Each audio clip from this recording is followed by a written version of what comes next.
She was a poor farm girl from rural Georgia, forced to marry a quiet man she barely knew. He showed up in worn-out jeans, driving an old pickup truck, and lived in a cabin without electricity. But what she didn't know, what no one in her small town knew, was that this so-called poor man owned one of the biggest tech companies in the country. And he was hiding his identity, for one reason only. Emily Rose never imagined her life would come down to a single signature on a folded piece of courthouse paper. At just 21, her world had already shrunk to a crumbling farmhouse on the edge of Marlow Creek, Georgia, where the grass barely grew and dreams disappeared like dust in the wind. Her mother worked 2 cleaning jobs at opposite ends of town, and her younger brother, Daniel, had a rare heart condition that drained both the family's savings and spirit. Emily had put her college dreams aside long ago, trading them for hours spent mending clothes, selling eggs, and praying the old truck would start each morning. But desperation has a way of deciding things for you, and on a cold Wednesday morning, it decided her future in the form of a quiet man named Jack Woods. Her mother introduced him at the kitchen table with 2 words Emily would never forget. "He's willing." Willing? The word echoed in her mind, as if marriage were a charity case. Jack looked older than his 26 years. He wore a faded flannel, muddy boots, and had the kind of silence that filled an entire room. He said very little, only that he worked nearby, didn't care about dowry or romance, and was looking for a wife who understood hard times. "I can provide stability," he said, his voice calm but distant. "I don't have much, but I don't walk away when things get rough." Emily didn't speak. She didn't need to. Her mother's tired eyes said it all. This marriage wasn't about love. It was survival. And in Marlow Creek, survival always came first. So 2 days later, Emily stood in a second-hand dress outside the county courthouse, shivering from more than just the February wind. There were no flowers, no guests, no white lace. Just a paper ring, a quiet vow, and a forced smile that cracked the edges of her lips. Jack held her hand just long enough for the photo, then let go. No promises, no kiss. Only a ride in his rusty pickup truck that groaned with every turn. As they drove down back roads she didn't recognize, Emily stared out the window, trying to memorize her last few minutes as a free woman. The trees blurred by. The silence between them stretched. And then they arrived, not at a home, but at a cabin deep in the woods. It was small, worn down, and surrounded by nothing but pine and fog. The porch creaked when she stepped on it, and the front door stuck as if it hadn't been opened in weeks. Inside, it was cold and dark, with mismatched furniture and a single mattress on the floor. Jack put her bag in the corner, turned on a kerosene lamp, and quietly said, "This is home." She wanted to scream. Wanted to ask why someone would bring a woman here and call it a beginning. But all she did was nod. That night, Emily lay fully clothed on the edge of the bed, staring at the cracked ceiling while Jack slept on the floor, as promised. He didn't touch her, didn't talk much, just gave her a folded blanket and a cup of tea. It was the kindest thing he could have done, and yet it felt like the loneliest night of her life. In the stillness of the dark, a single thought clung to her chest like frost. This isn't a marriage. It's an escape. But whose escape was it? Hers or his? The days that followed Emily's unwanted wedding unfolded like slow-moving shadows, long, quiet, and impossible to outrun. The cabin she now called home creaked with silence, the kind that didn't comfort but crawled under the skin. Jack remained polite, distant, and almost too careful around her, like he was afraid of saying the wrong thing or maybe afraid of saying too much. Every morning, he left before the sun fully rose, saying only, "I'll be back before dark," and disappearing down the dirt trail in his old pickup truck. Emily would sit alone at the wooden table, the cold tin cup of leftover coffee growing bitter beside her, wondering where exactly her husband went every day and why he never told her. She asked once, gently, hoping to open a window between them, "What kind of work do you do?" Jack looked up from tying his boots and replied, "A little bit of everything," then walked out the door without waiting for a reply. The answer wasn't unkind, but it wasn't an answer either. And that's how every conversation felt with him. Not cruel, just unfinished. Emily spent her days sweeping, cooking simple meals, fixing leaks, and folding the same 3 shirts she had over and over again. She tried to make the cabin feel like something more than a wooden box in the woods, placing wildflowers in old jars and patching the torn curtains with fabric scraps. But it didn't change how empty it felt when Jack was gone. Or how even when he was there, it felt like he wasn't. Nights were no better. They sat across from each other during dinner, the only sound between them the clinking of cutlery and the occasional crackle of firewood. He never raised his voice, never invaded her space, but he also never asked about her thoughts, her family, or her dreams. Emily felt invisible, like a ghost inside her own life. And yet, every once in a while, Jack would do something that made her heart twist with confusion, leave her favorite chocolate on the table without a word, fix the loose porch board before she even mentioned it, or place a folded blanket over her shoulders when the wind turned cold. These small acts were quiet, almost shy, but they made her wonder, was he cold, or just hiding? One night, unable to sleep, Emily walked quietly to the front door and opened it just a crack. Jack was outside, standing at the edge of the clearing, talking on his cell phone. His voice was low and serious, and she could only make out fragments, something about funds, the board, and confidential. Not the kind of words used by a man who claimed to chop wood and fix fences for a living. She stepped back into the cabin, heart racing. That wasn't the first time she'd seen him like that, tense, whispering, completely different. The next day, while cleaning, she found a suit jacket hidden in a box under the bed. A sharp black blazer, still in its dry cleaner's bag, with a tag that read Cavelli, New York. It didn't fit anything she knew about him. She sat there, staring at it for a long time, feeling her chest tighten. Who was this man she'd married? Why did he live like he had nothing but kept pieces of a life she wasn't allowed to see? The distance between them wasn't just emotional now. It was built on secrets. And every day, that space grew wider, colder, and heavier. Emily hadn't just married a stranger. She'd married a man who was carefully hiding something from her. And the worst part was, she didn't know if he ever planned to tell her the truth.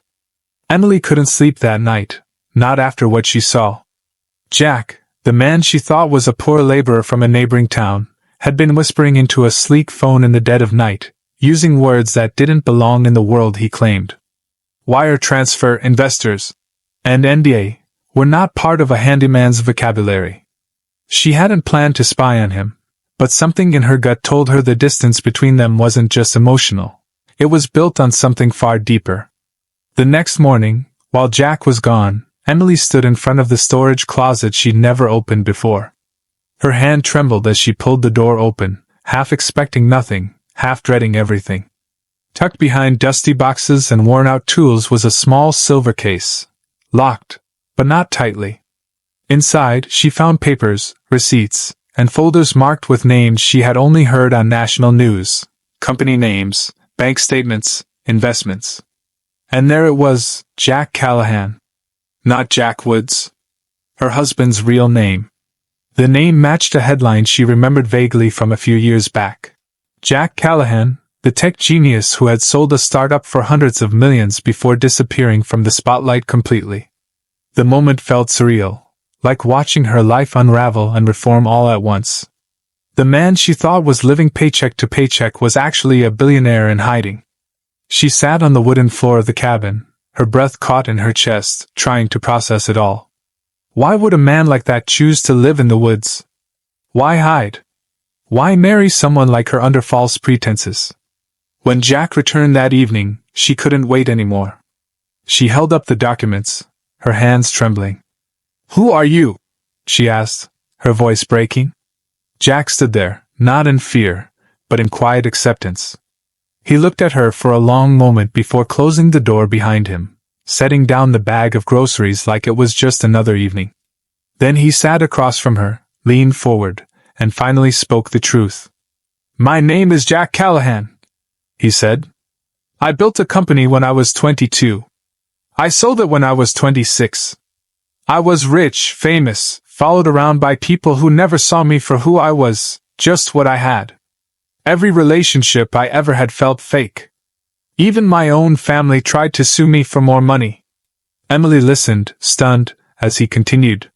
So I left. I gave up the mansion, the parties, the interviews. I changed my name, bought this land, and tried to live simply. And then I met your mother by accident. She thought I was just a guy fixing fences. When she mentioned you, and how desperate your family was, I remembered what it felt like to want something real. I didn't marry you to lie. I married you hoping you'd see me, not my money. Emily's mind was racing. She wanted to be angry, to scream at him for stealing her choice, for dragging her into his self-imposed exile. But as she looked into his eyes, those same quiet, kind, distant eyes, she saw something she hadn't noticed before: fear. Not the fear of getting caught, but the fear of not being enough. Jack wasn't hiding because he was guilty. He was hiding because he was broken. And in that moment, all the little things he'd done, the chocolate, the porch repairs, the silent care, made sense. He had been trying to love her the only way he knew how. Still, her voice cracked when she finally said, "You should have told me." He nodded. "I know. But I was afraid that if you knew who I really was, you'd stop seeing me." And just like that, the truth stood between them, raw, heavy, and impossible to ignore. She had married a billionaire without knowing it. But worse, she had fallen for a stranger without ever seeing the real man behind the silence. The next few days felt like waking up in someone else's life. Emily moved through the cabin with a kind of quiet shock, unsure of whether to feel betrayed, amazed, or simply numb. The man she had shared meals with, washed dishes beside, and lain silently next to on stormy nights wasn't just Jack Woods from nowhere. He was Jack Callahan, one of the youngest tech millionaires in the country, a man whose name once trended on Twitter, whose net worth could have changed her family's life overnight. And yet he had swept floors, hauled firewood, and lived like he had nothing at all. She didn't speak to him much those first 2 days, not out of hate, but because her heart didn't know where to begin. She replayed every moment in her mind, how he'd never complained, how he'd fixed the porch before she asked, how he'd placed her favorite snacks in the cupboard without saying a word. Every quiet act that once seemed like obligation now looked like intention. Jack, too, kept his distance, as if giving her space was the only apology he knew how to make. But on the third evening, after dinner, he didn't disappear outside like he usually did. Instead, he brought out a small wooden box, set it on the table between them, and opened it. Inside were pictures, articles, a black credit card, and a ring, one he had never given her, until now. "I didn't do this right," he said softly. "I thought living small would protect me. But I ended up hiding from the one thing I wanted most, something real." Emily looked at the ring, simple, elegant, nothing flashy, but what made her hand shake wasn't the diamond. It was the weight of the moment. For the first time, he wasn't just offering a roof and a last name. He was offering truth. Slowly, she picked it up and slipped it on. "No more lies," she whispered. Jack reached across the table and nodded. "Only real." And from that night on, everything changed. Their days took on a new rhythm, still simple, still quiet, but now filled with conversation, with shared stories, with laughter that didn't feel borrowed. Jack started to teach her about the world he had walked away from, tech companies, boardrooms, startups, and she told him about the world she had never left, about her dreams of becoming a teacher, about her father's favorite songs and her mother's hands that never stopped moving. He brought her a laptop, connected the cabin to Wi-Fi, and helped her enroll in online classes. She redecorated the place with color and warmth, turned the tiny kitchen into something functional, even painted the front porch sky blue. He showed her his scars, the emotional ones, lawsuits from old friends, fake love stories plastered on gossip sites, nights when money only made him feel more alone. And she showed him her strength, the way she held a family together with food stamps and hope, the way she never asked for pity, only peace. They didn't move into a mansion. They stayed in the same cabin, because now, it didn't feel like a hiding place, it felt like a home. For the first time since their wedding, Emily looked at Jack not as a mystery to solve, but as a partner. A man who didn't rescue her, but chose her. And she, in turn, chose him, not for the money, not for the name, but for the honesty that finally bridged the silence between them. Their real marriage didn't begin at the courthouse or the cabin door. It began at that kitchen table, between a ring box and a promise, to love without disguise, to stay without conditions, and to grow without fear. 1 year later, the cabin in the woods didn't look the same, but neither did Emily. The once quiet girl who had been married off to a stranger now stood in the same kitchen, not as a guest in someone else's life, but as a woman who had claimed her own story. The chipped cabinets were now painted sunflower yellow. A coffee maker sat on the counter beside her laptop, where she took virtual classes to finish her teaching degree. Outside, Jack was building a small library shed for the local kids, smiling like a man who had finally stopped running from the world and started giving back to it. Their life wasn't flashy. There were no sports cars or luxury vacations, but it was deeply real. And that was worth more than all the money Jack had tried to hide. What made their love story extraordinary wasn't the secret fortune. It was how they built something honest after tearing down every lie. Emily no longer wondered if Jack would disappear or if his silence meant secrets. Now, his silence meant comfort, peace. His presence meant home. On the night of their anniversary, Jack handed her a letter. Inside was a check made out to Emily's mother, enough to pay off all her debts, cover Daniel's medical needs, and give them a life of security. Not charity, he said. Family. Emily cried then, not because of the money, but because this time, it came with no secrets, no shame, and no conditions. She had married a man she didn't know, lived beside him in silence, and almost walked away from a love buried beneath disguise. But she stayed. She stayed long enough to uncover his heart, and in return, he gave her the one thing he had never given anyone else, all of himself.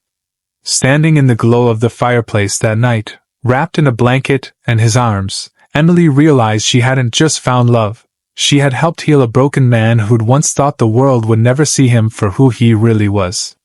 And now, they stood together, two people who had nothing in the beginning, but ended up with everything that mattered. If this story touched your heart, don't forget to like, share, and subscribe for more unforgettable tales.